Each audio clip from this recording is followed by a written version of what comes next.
Billions of dollars are trapped inside China. Not lost, not stolen, just stuck. And once capital stops moving, economies don't recover, they fracture. Money doesn't usually disappear. It sits somewhere. It waits. It moves.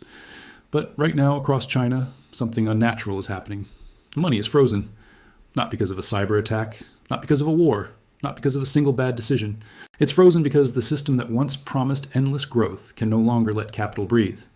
Billions of dollars are sitting inside Chinese banks, owned by companies and investors who are legally entitled to them but cannot touch them.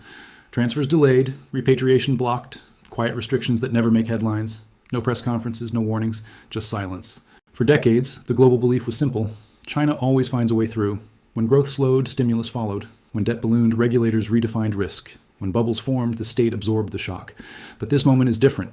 What's failing now isn't a sector. It isn't confidence. It isn't policy. It's the design itself.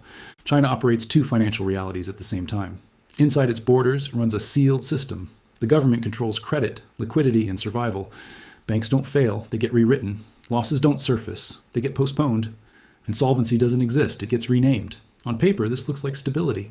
But outside those borders, China must survive in a world ruled by a currency it does not control. Oil, food, energy, shipping, trade insurance, global settlement, all priced in dollars. And this is where the illusion fractures. China's banking system has grown into something historically unprecedented. Its total size is more than 3 times the country's annual economic output. Compare that to the United States, where the banking system roughly mirrors the size of the economy itself. And here's the danger. China built this structure at extreme speed. In barely 2 decades, it assembled one of the most leveraged financial systems ever seen, without centuries of stress testing, institutional memory, or failure cycles. Nearly half of that system rests on one foundation: property. Not just housing, but collateral, local government revenue, household wealth, psychological security. Now imagine removing a third to half of that foundation. That's what's happening. Home values across major cities have fallen sharply. Projects are unfinished. Developers are insolvent in everything but name. Mortgages exist for apartments that were never delivered. When the primary asset backing a hyper-leveraged banking system collapses, the outcome isn't debate. It's math. Banks don't wobble. They break. The difference is visibility. In open systems, failure erupts loudly. In closed systems, it sinks quietly.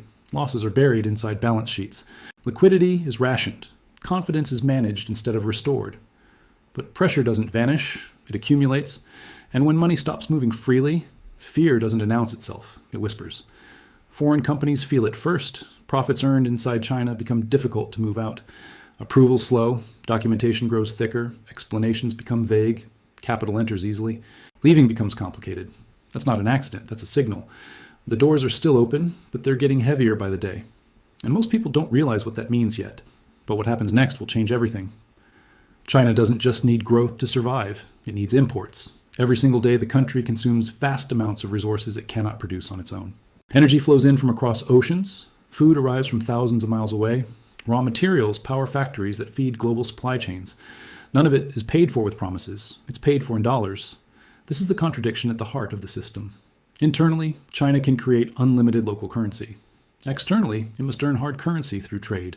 As long as exports remain strong, the engine runs.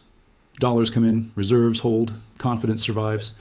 But when exports weaken or margins shrink, the math turns hostile and margins are shrinking.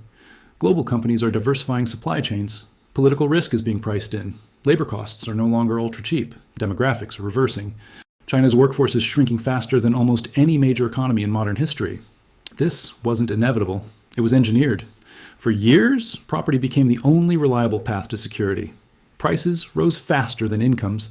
In major cities, a typical apartment cost decades of wages. Young professionals delayed marriage. Families delayed children. Entire generations postponed life. And biology doesn't wait. Birth rates collapsed. Marriage rates followed.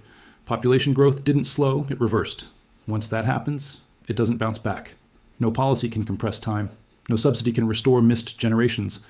Leaders in Beijing understand this now. That's why the old playbook, inflate property, stimulate demand, restart growth, has been shelved. Because saving the past would erase the future. So instead of rescue, there's restraint. Instead of stimulus, there's control. And that shifts the burden elsewhere, onto trade, onto capital flows, onto confidence. Meanwhile, global investors still cling to a powerful illusion: access. They believe ownership in Chinese companies means participation in growth. But in many cases, what they own isn't ownership at all. Offshore listings often represent contractual claims, not equity. They grant exposure without control, profits without protection. If the underlying company fails, there is no legal path to assets. It looks like a stock, trades like a stock, but behaves like a promise, and promises weaken when systems strain. Meanwhile, bond markets, often the quietest truth tellers, are flashing warnings.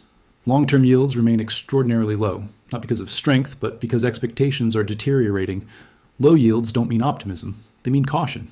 They mean markets don't expect growth strong enough to absorb debt. Inside China, this message is never spoken aloud. Stability is enforced. Narratives are curated. Weakness is reframed. But markets don't respond to slogans. They respond to incentives, and the incentives are shifting. As confidence fades, capital seeks exits. Controls tighten. Approval processes multiply. What was once frictionless becomes deliberate. This is how slow crises unfold, not with crashes, but with constraints. Not with panic, but with paralysis. Most people never hear the next part, and that's the real danger. Here's the hardest truth to accept. This isn't a moment. It's a process. There will be no dramatic announcement, no single breaking headline declaring failure, no official admission, because the system cannot afford honesty. Acknowledging the scale of the problem would accelerate the very outcome leaders are trying to delay. So instead, the strategy is endurance. Delay losses, stretch timelines, control narratives. But delays don't heal balance sheets. They only thicken the fog. The internal system can survive on printed currency for a while. But external obligations cannot be paid with domestic confidence.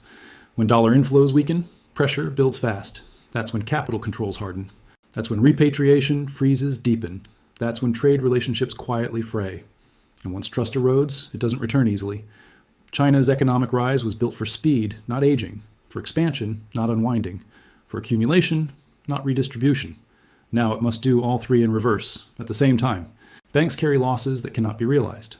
Households hold assets that cannot recover. Young generations face futures that no longer resemble their parents' past, and the world still waits for a rebound that may never come. Because this time, the constraint isn't policy, it's structure. You cannot print your way out of demographic decline. You cannot stimulate your way out of excess leverage. You cannot control your way out of global currency dependence. The money is stuck, the system is strained, and the exits are narrowing.